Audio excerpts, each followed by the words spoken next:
Alors, ai-je eu un rêve d'enfant qui aurait été celui d'être archéologue? En fait, pas du tout. Pas du tout. C'est quelque chose qui est arrivé un peu par hasard. Je dois dire que, bon, j'avais un père qui était historien, donc on parlait beaucoup d'histoire et qui était très très érudit. On parlait beaucoup d'histoire à la maison. Euh, un genre de père qui a un petit peu réponse à tout. Voilà, donc dès qu'on avait une question, que ce soit en musique, en art et surtout en histoire et géographie, il y répondait, c'était facile, voilà. Donc moi j'étais plutôt attiré on va dire, par les arts plastiques, notamment j'ai tenté des concours, je me croyais bon et je ne l'étais pas du tout. Voilà, et donc j'ai tenté différentes écoles supérieures d'art à Paris, notamment l'école Étienne par exemple. Qu'est-ce qu'il y a encore? Il y avait aussi l'école Boulle, enfin voilà. Et donc un peu dépité, je me suis dit tiens, je vais faire au moins histoire de l'art, voilà, à la faculté. Et il se trouve qu'à l'époque, l'histoire de l'art avait un tronc commun avec l'archéologie. Donc il y avait un DUG, ce qu'on appelait, c'était, je ne me rappelle plus, mais c'est le diplôme d'enseignement universitaire général. Donc c'était un diplôme qu'on passait sur 2 ans. Après ça, il y avait les licences, et après ça, il y avait la maîtrise, et après ça, il y avait ce qu'on appelait le DEA ou le DESS, donc le diplôme d'études approfondies, bac plus 5, à faire. Et puis, donc, j'ai fait ce tronc commun, archéologie, histoire de l'art, et là, je suis tombé sur des professeurs complètement incroyables qui m'ont fait changer d'avis et complètement dévier ma route. C'est-à-dire que je suis tombé complètement. Je suis allé la première année de ma fac. J'ai eu l'opportunité de faire un stage de fouille en bénévole, bien sûr. Et là, je me suis dit, c'est ce métier-là que je veux faire. Voilà. C'était une ambiance très particulière. Déjà, c'est comment dirais-je, c'est assez jouissif de fouiller quand on découvre un objet, qu'on ne sait pas ce qu'il est, enfin ce qu'il va être une fois qu'il sera bien détouré. Voilà. Et puis, il y avait cette ambiance aussi très, comment dirais-je, c'est une espèce de ferveur qu'on avait tous, que ce soit étudiants ou profs, de la découverte. Et puis il y avait aussi cette ambiance où en fait il n'y avait pas de réelle hiérarchie. Enfin, on apprenait bien sûr, voilà. Mais je me rappelle que mes profs à la fac, ben, je les tutoyais comme eux me tutoyaient. Donc ça, on avait un rapport comme ça de c'était pas le sachant avec celui qui veut apprendre, non, pas, c'était des rapports un peu différents. Je me dis, mais qu'est-ce que c'est que ce monde-là qui me plaît beaucoup. Enfin, voilà, j'étais très attiré par ça. Après, on s'aperçoit que dans le domaine de la recherche, eh ben, les choses sont un peu moins bisounours qu'on le pense. Et effectivement, il y en a toujours qui sont à la recherche comment dirais-je, de choses inédites, de publications. Voilà. Et ça depuis très tôt, hein, depuis qu'est née cette discipline archéologique, c'est-à-dire à la fin du 19e siècle. Et d'ailleurs, il y avait un antiquaire, parce qu'on n'appelait pas ça des archéologues, mais un antiquaire suisse qui s'appelait Desor, qui a écrit quelque chose comme ça, je le dis de mémoire, mais il se posait la question. Il était géologue de formation et dans des écrits un jour, il a noté cette question et c'était qu'est-ce que cette discipline qui rend ces gens, en parlant des archéologues, atrabilaires et grognons. Voilà. Mais bon, je dois vous dire que des gens atrabilaires et grognons, je n'en ai pas beaucoup rencontré dans mon milieu.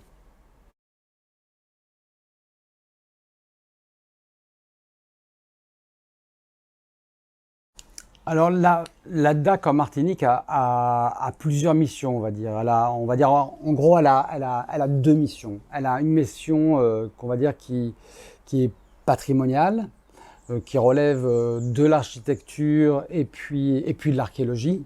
Hein, on parle que ce soit du patrimoine architectural, parce qu'en archéologie aussi, on travaille sur le patrimoine architectural.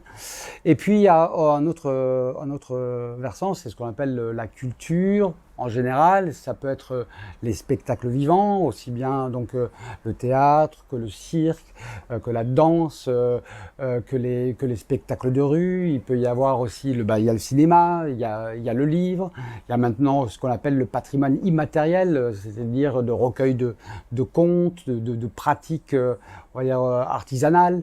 Voilà.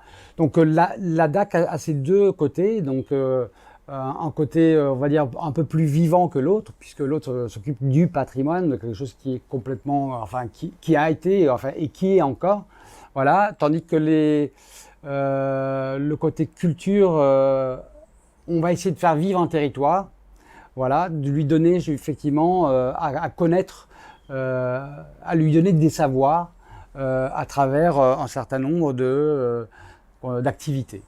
Voilà, comme je l'ai dit, ça peut être l'enseignement de la musique, l'enseignement de la danse, ça peut être l'enseignement du cinéma, ça peut être l'enseignement des contes. Ça commence très tôt d'ailleurs, hein, c'est notamment ici à la DAC Martinique, nous avons une conseillère qui est directement dédiée à ce qu'on appelle l'éducation artistique et culturelle. C'est un axe très fort au ministère de la Culture.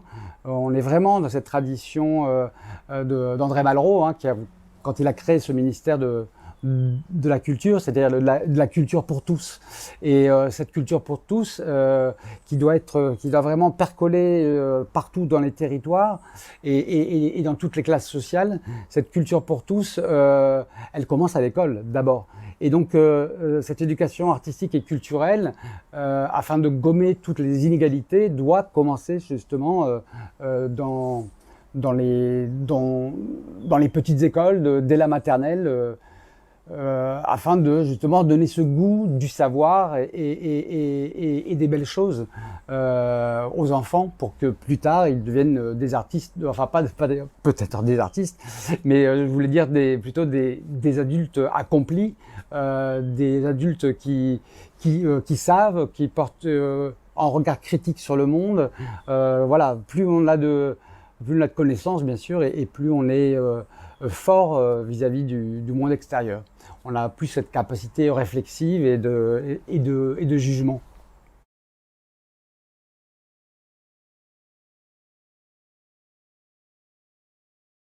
Alors, quel est le rôle de CRA ?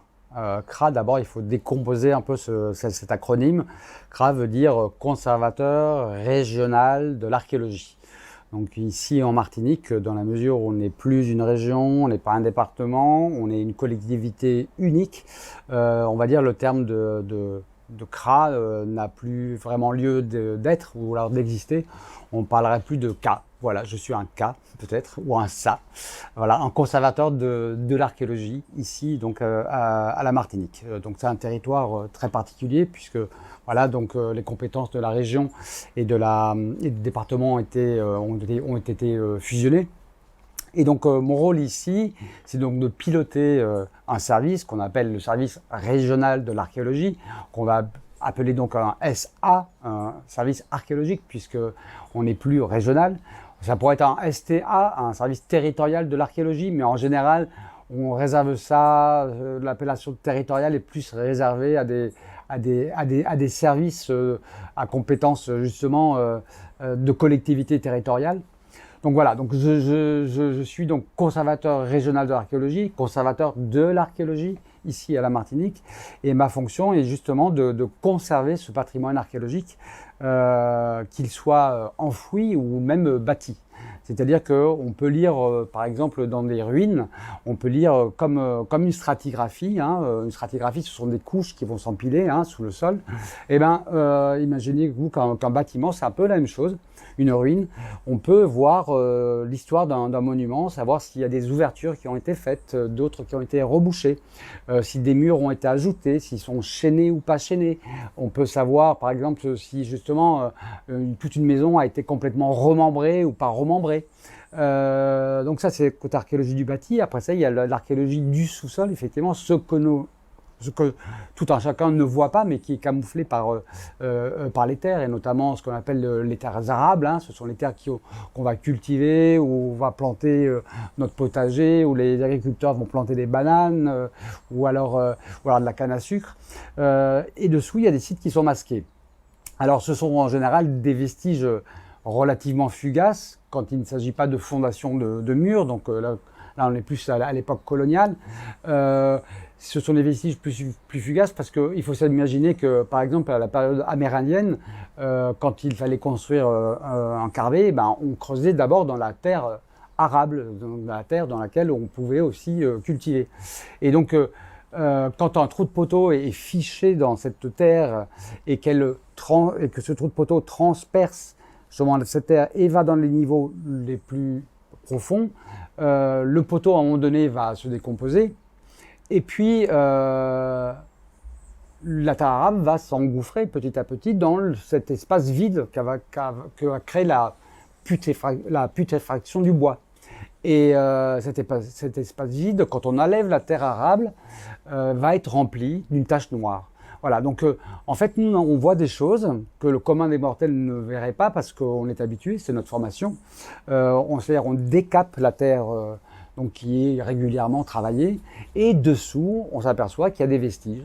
Alors ça peut être, comme je disais, des trous de poteaux, mais ça peut être aussi des foyers, des fours, ça peut être d'autres choses, enfin des poubelles par exemple. Nous les archéologues, on adore les poubelles, on trouve beaucoup de fosses dans lesquelles on trouve du tout venant, hein, de la vaisselle cassée, des déchets alimentaires avec des ossements, enfin des graines, enfin voilà, on trouve plein de choses dans les poubelles. Voilà à quoi consiste ma fonction, c'est-à-dire de conserver ce patrimoine archéologique, qu'il soit visible ou invisible. Et notamment, la loi permet justement de me saisir de certains dossiers. Alors parfois, c'est systématique, notamment dans le cadre de monuments qui sont sous protection. Dans ce cas-là, je reçois des dossiers d'une manière assez automatique. Sinon, il faut que j'aille un petit peu à la pêche au dossier, ce qui est un peu plus compliqué parce a priori, on ne peut pas dire quel est le dossier qui va nous intéresser. Donc ça, c'est dans le cadre d'une archéologie préventive. Donc on va essayer de conserver par l'étude, c'est-à-dire que quand les archéologues vont venir, ils vont détruire un site d'une manière systématique mais méthodique, pour essayer de le reconstruire intellectuellement. C'est-à-dire que même si le site il est détruit par les bulldozers, au moins on l'aura fouillé, on l'aura documenté, on pourra raconter l'histoire de ce site. Dire la période, le nombre de personnes qui vivaient là-bas, quelles étaient leurs activités, un tas de choses comme ça. Et puis après ça, j'ai aussi en charge tout l'aspect de ce qu'on appelle l'archéologie programmée. C'est une archéologie qui, elle, n'agit pas dans l'urgence, doit développer, on va dire, de nouvelles méthodologies ou alors qui vise aussi à répertorier de nouveaux sites qui ne sont pas connus, justement, du fait de l'aménagement du territoire.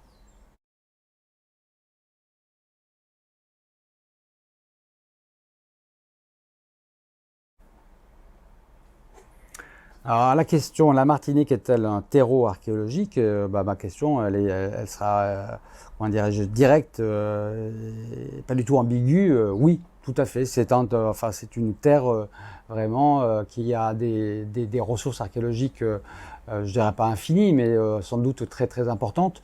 Déjà des ressources archéologiques coloniales dont on connaît, dont on voit tous dans le paysage les restes, que ce soit les vieux moulins, les habitations, qu'elles aient été restaurées ou pas restaurées. Voilà, il y a encore des habitations, enfin il y a beaucoup d'habitations qui sont notamment dans le nord complètement envahies par la végétation et qui sont complètement dissimulées, mais qu'on arrive à retrouver grâce aux cartes anciennes. Mais cette archéologie, on va dire, dite coloniale, elle ne se limite pas qu'au patrimoine bâti, hein, donc que je veux dire fait en appareil avec des murs, du ciment, du béton, etc. Cette archéologie coloniale, elle peut aussi consister en la recherche, par exemple, de recases nègres, hein, comme je veux. Voilà, donc ce sont des vestiges beaucoup plus fugaces de sites de marronnage, par exemple. C'est pour ça que là, on va essayer ici à la DAC de développer de nouvelles techniques que tout un chacun a peut-être déjà entendu parler, dont tout un chacun a déjà entendu parler. Je te parle de la technique du lidar. C'est une espèce de de scanners, de faisceaux laser qui va envoyer des milliers de pointeurs. Et finalement, cette pluie de rayons laser, finalement, il y en a toujours qui vont essayer de réussir à traverser ce qu'on appelle la canopée, c'est-à-dire la couverture végétale d'une forêt. Et on arrive à avoir ce qu'on appelle des modèles du sol. On voit toutes les petites anomalies qu'il peut y avoir sur le sol, et notamment si un jour il y a eu un fond de cabane quelque part, c'est-à-dire des marrons qui se sont cachés justement pour ne pas être attrapés, s'ils ont construit une hutte, ils ont marché à cet endroit, ils ont piétiné, etc. Tout ça va pouvoir se voir grâce à ces nouvelles technologies. Donc c'est ce qu'on essaye de faire, développer une autre archéologie. D'ailleurs, on a avec le musée de la Pagerie qui a complètement renouvelé sa muséographie grâce à sa directrice Manuela Junghing.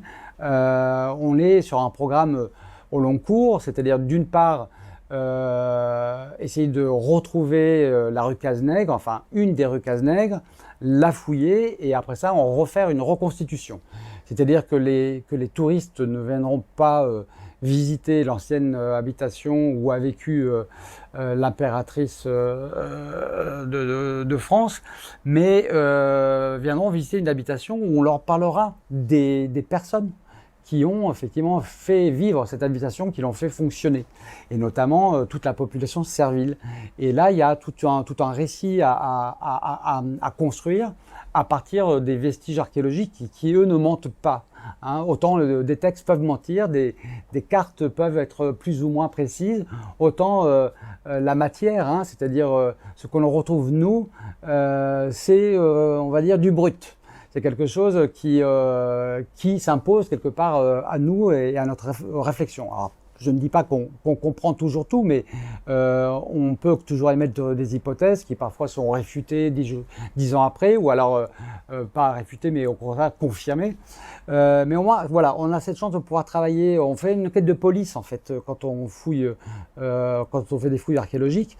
Donc c'est ce que je vous disais. Donc on a une archéologie coloniale, pas forcément, on va dire. Du bâti, ça peut être une archéologie beaucoup plus fugace et qui prend plus en compte justement un grand pan de la population qui vivait, qui a vécu ici pendant plus de presque de 250 ans sous le joug de l'esclavage.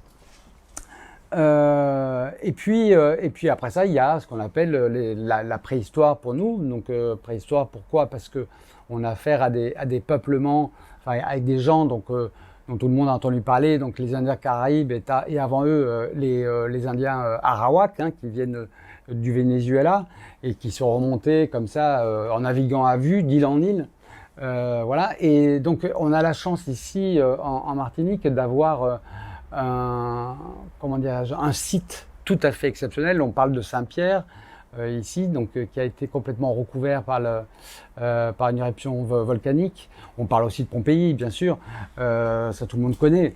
Mais on a ici un site tout à fait exceptionnel qu'on appelle Vivet, où il faut s'imaginer un village assez important quand même de 18 hectares. Hein. 18 hectares, ça fait 36 terrains de football, hein. C'est quand même grand.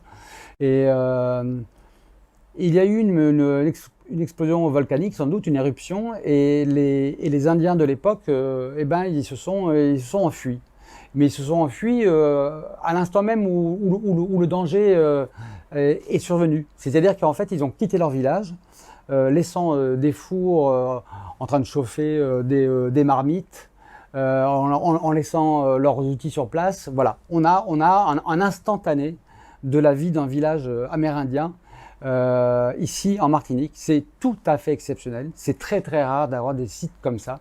Il y en a un aussi en Martinique, et d'autant plus qu'ici en Martinique, en plus c'était une période qu'on appelle une période saladoïde. Donc c'est une période où il y avait des productions de céramique, mais absolument magnifiques, avec des formes incroyables. Ce sont des céramiques polychromes où les éléments de préhension, par exemple d'une marmite qu'on appelle un adorno, par exemple, selon que vous le regardez, c'est soit une tortue, soit un poisson, soit une tête humaine. Enfin, c'était des véritables artistes, ces potiers-là. Voilà. Et tout ça, c'est enfoui, scellé, et on a la vie comme ça. Quand on fouille, on a la vie d'un village amérindien qui apparaît sous nos yeux. C'est tout à fait incroyable.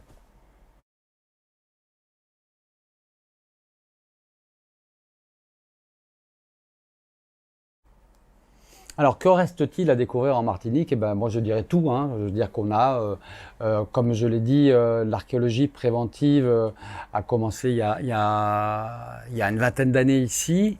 Elle s'est petit à petit développée.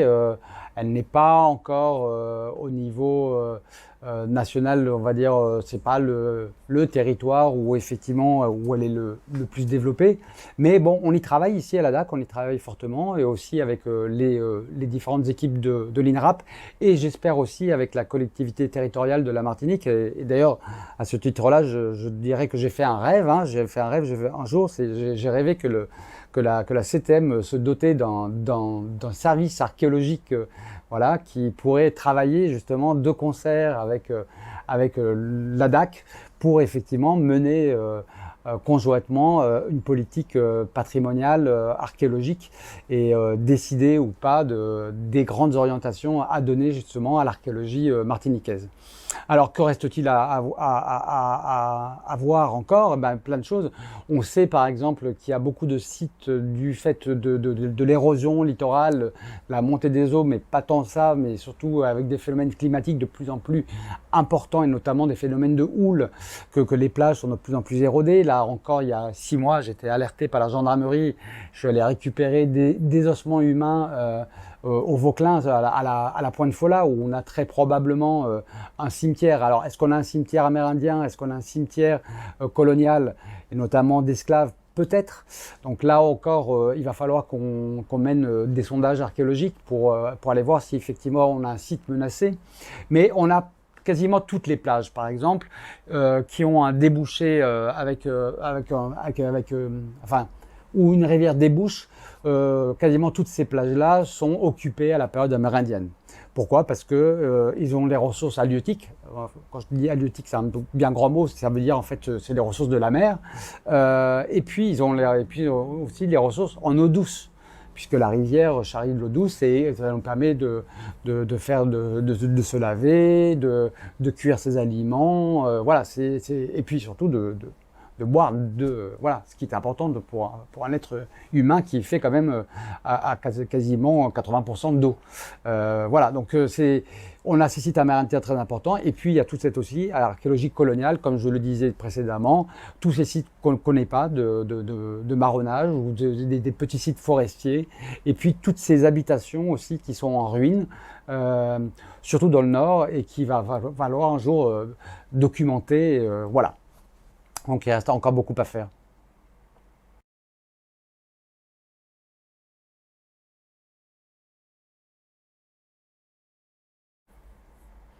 Alors, quel pourrait être le rôle de l'archéologie justement dans comment dirais-je, quelle pourrait être sa contribution dans le développement touristique de l'île?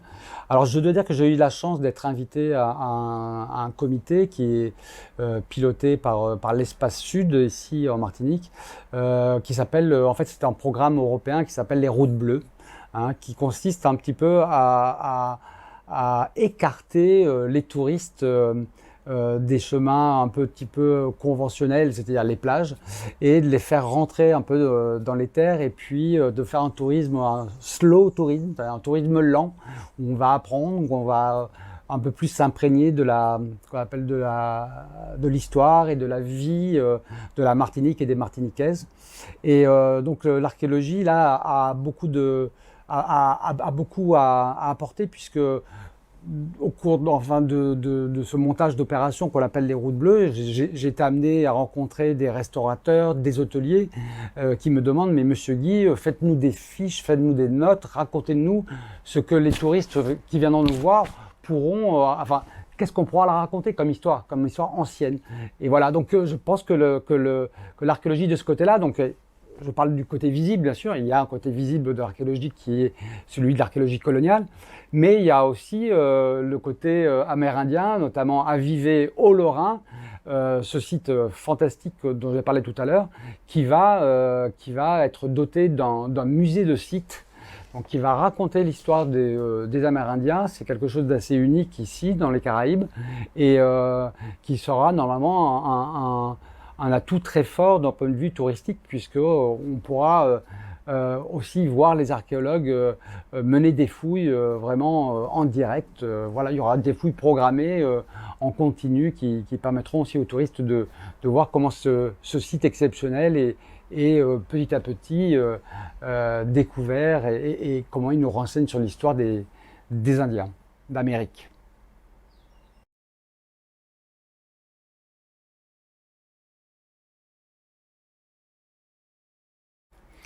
Alors, si j'avais un rêve pour la Martinique, alors déjà j'en ai parlé, c'est un petit rêve, c'est déjà que la Martinique a quand même un statut très particulier d'un point de vue administratif, puisque c'est une collectivité unique. Ce serait que la Martinique, effectivement, se dote d'un service archéologique qui puisse travailler en bonne intelligence avec les services de l'État. Et puis, moi, ce que je rêve, c'est d'une archéologie qui...